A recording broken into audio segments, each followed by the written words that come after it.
Saludos a todos. En este vídeo vamos a hablar del experimento de la doble rendija, también conocido como experimento de Young. Este experimento, llevado a cabo por Thomas Young en 1801, confirmó el modelo ondulatorio de la luz y permitió calcular también su longitud de onda.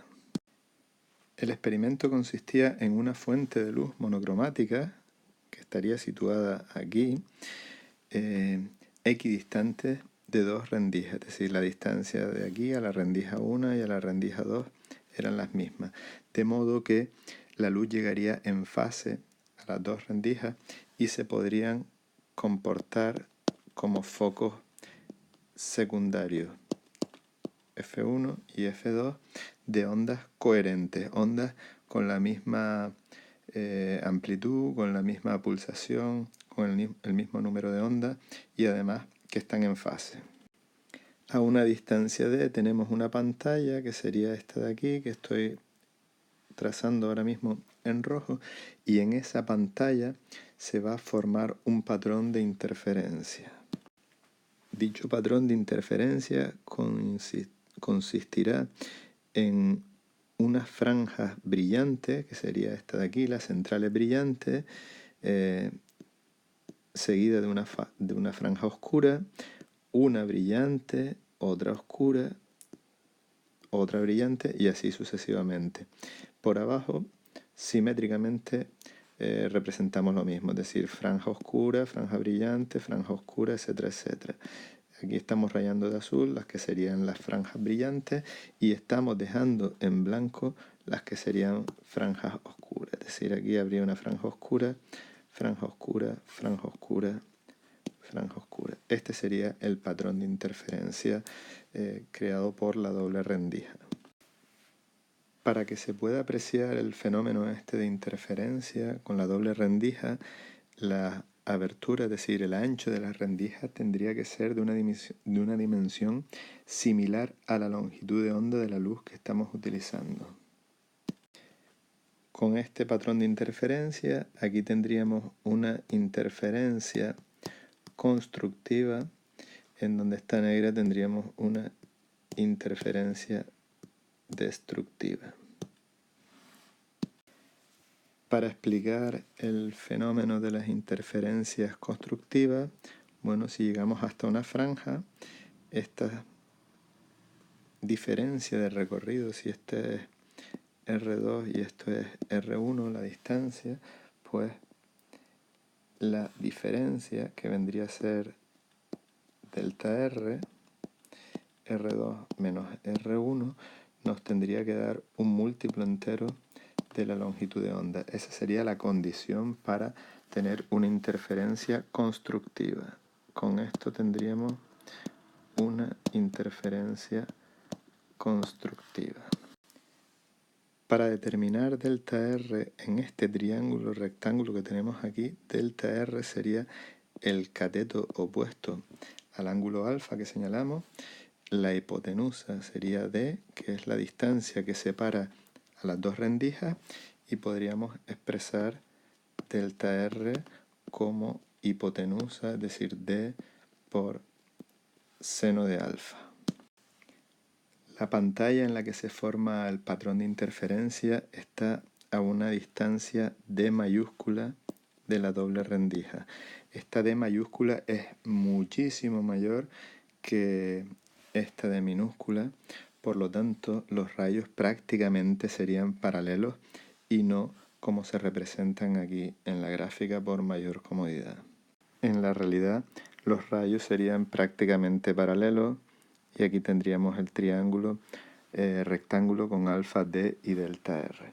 Bueno, pues para que exista una interferencia constructiva tendremos que delta R es igual a D por seno de alfa. Eso tiene que ser igual a n por lambda, es decir, un múltiplo entero de longitudes de onda.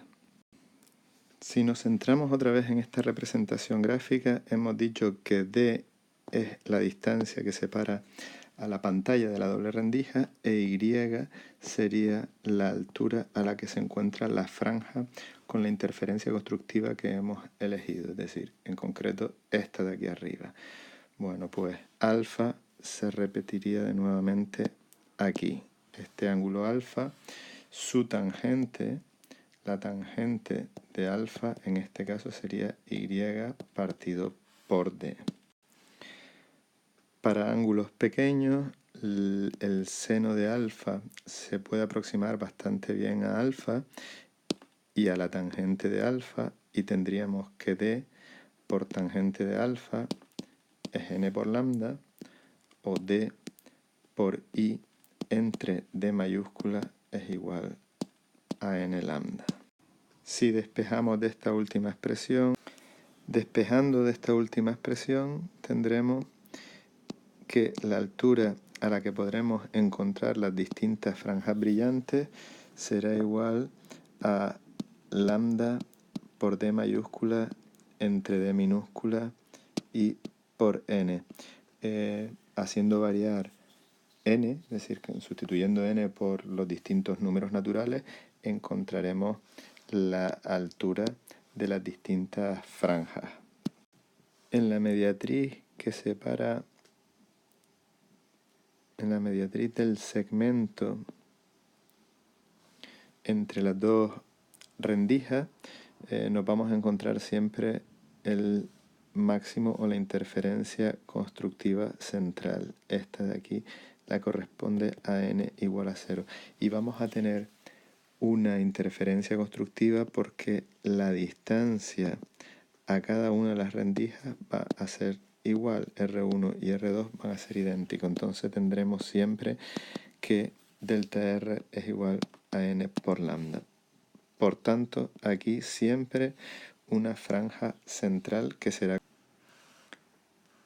Ahora hemos calculado I brillante, esta expresión para I brillante, y por I brillante entendemos la distancia vertical, esto sería I brillante, entre la franja constructiva que hayamos escogido y la franja central.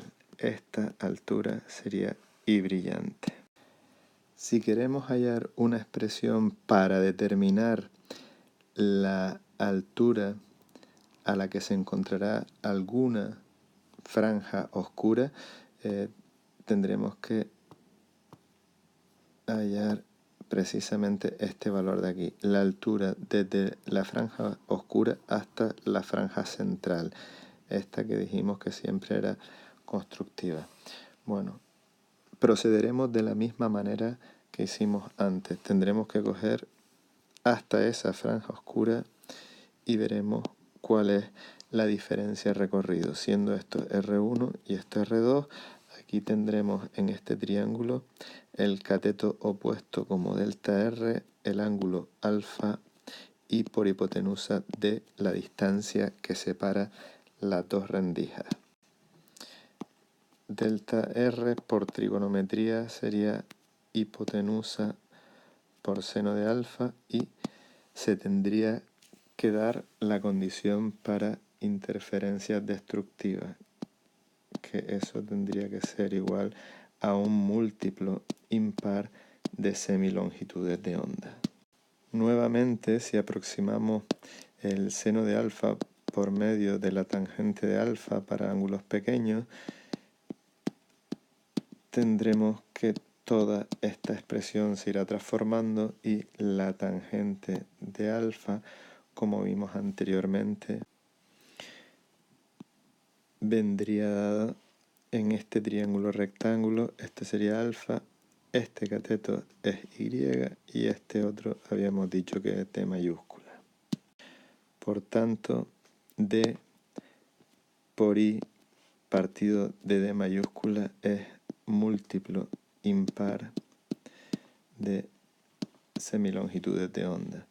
Despejando hacia i oscura para tener claro que es la distancia o la altura a la que se encontrará una franja oscura, será lambda por d mayúscula entre d minúscula y por 2n más 1 partido de 2. Esta es la condición para determinar la altura a la que se encuentran las franjas oscuras medida desde la franja central.